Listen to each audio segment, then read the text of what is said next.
আসসালামু আলাইকুম।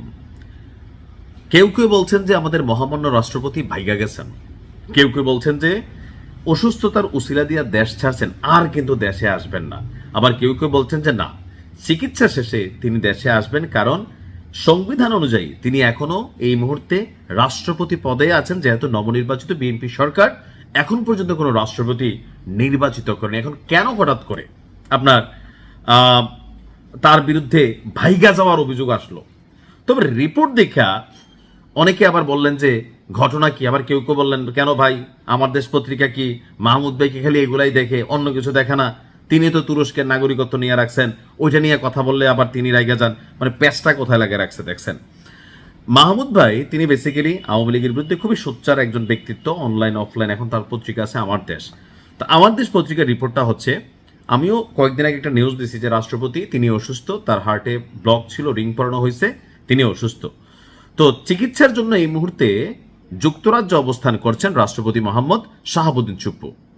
দেশে যখন কৃচ্ছ সাধন চলছে, অর্থাৎ এই মুহূর্তে সরকার অতিরিক্ত ব্যয় বা ধরেন বিলাসিতা এগুলো কিন্তু করতে দিচ্ছে না, তখন ফলো আপ চিকিৎসার জন্য পরিবার সহ সরকারি খরচে যুক্তরাজ্যের লন্ডনে গেছেন ফ্যাসিস্ট আওয়ামী লীগ আমলের এই রাষ্ট্রপতি। পত্রিকা এভাবে লিখছে, বোঝাই যায় যে আওয়ামী লীগের প্রতি তিনার যে রাগের গোসার জায়গাটা। এখন বিষয়টা হচ্ছে, অসুস্থ রাষ্ট্রপতি, তাহলে পরিবার বলতে কি শুধু স্ত্রী নিয়ে গেছেন? যাইতেই পারেন, কিন্তু যদি এর বাহিরে কাউরে নিয়ে যান, অবশ্যই তিনি রাষ্ট্রের টাকা অপচয় করছেন। সেখানে প্রথমে ওঠেন বিলাসবহুল হোটেল হিলটনে। এখন যদি বাংলাদেশের রাষ্ট্রপতি অতীতেও যে কোনো সরকারের সমিতি হোটেল হিলটনে উঠে থাকে অথবা ভিআইপি হোটেলগুলোতে ওঠে, তাহলে সেই হিসাবে তিনিও উঠছেন, ফাইন। এখন রাষ্ট্র থেকে যদি বাজেট থাকে কম, তিনি ওঠেন যে দামি হোটেলে, তাইলে আবার অন্যায়। এরপর তিনি ওই হোটেলে 2 দিন অবস্থানের পর গিয়েছেন ক্যামব্রিজে। হোটেল ক্যামব্রিজের নিউ মার্কেট এলাকার বিলাসবহুল রিসোর্ট ব্র্যাডফোর্ড লজে লন্ডন হাই কমিশন সূত্রে তিনি এই তথ্যগুলা তার পত্রিকা দিয়েছেন। আর ক্যামব্রিজ বিশ্ববিদ্যালয় হাসপাতালে হৃদরোগের ফলো আপ চিকিৎসা নেন রাষ্ট্রপতি এবং তার স্ত্রী রেবেকা সুলতানা। এখন চিকিৎসা শেষে বৃহস্পতিবার আবার তিনি লন্ডনে ফিরেন, কিন্তু আমরা জানি গত কয়েকদিন আগে পত্রিকার নিউজ ছিল তার হার্টে ব্লক ছিল, ফলো আপ না। লন্ডন হাই কমিশনের এক কর্মকর্তা বলছেন, শুক্রবার তারা জুমার নামাজ পড়ার প্রস্তুতি নিলেও হঠাৎ শপিং এর জন্য বের হন রাষ্ট্রপতি। তাকে প্রটোকল দিতে গিয়ে অনেকে আবার জুমার নামাজও আদায় করতে পারেনি।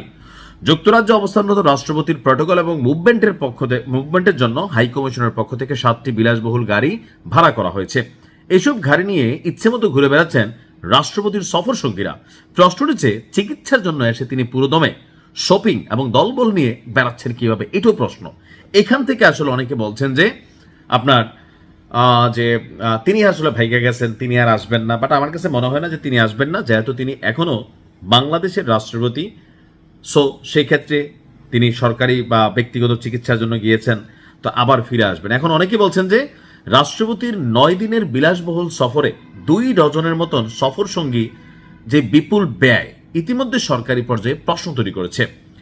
তো এখানে আমরা যতটুকু দেখছি যে 2 বছর পর মেডিকেল চেক আপের জন্য আগামীকালকে, অর্থাৎ আমার এই নিউজটা যখন আপনি শুনছেন, যদি এটা রবিবারের পরে হয়, হয়তো রাষ্ট্রপতি আইসা গেছে, অথবা যদি না আইসা থাকে তাহলে তিনি ভাইগা গেছেন।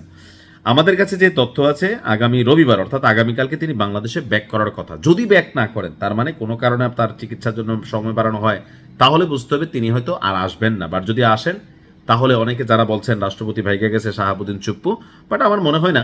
আর দল হিসাবে বিএনপিও রাষ্ট্রপতির প্রতি তেমন কোনো অন্যায় জুলুম অবিচার এখন পর্যন্ত করে নাই, যার জন্য তিনি আসলে বাংলাদেশরা ভাইগা যাবেন। অন্তত এই সরকারের আমলে তার বিরুদ্ধে আর তেমন কিছু হবে না। ডক্টর ইউনূসের আমলে যেটা চেষ্টা করা হয়েছে ওইটাও করতে পারে নাই। সো আপাতত আমার মনে হয় যে বিএনপি এমন কোনো কিছু করবে। যাই হোক, ভালো থাকুন। আসসালামু আলাইকুম।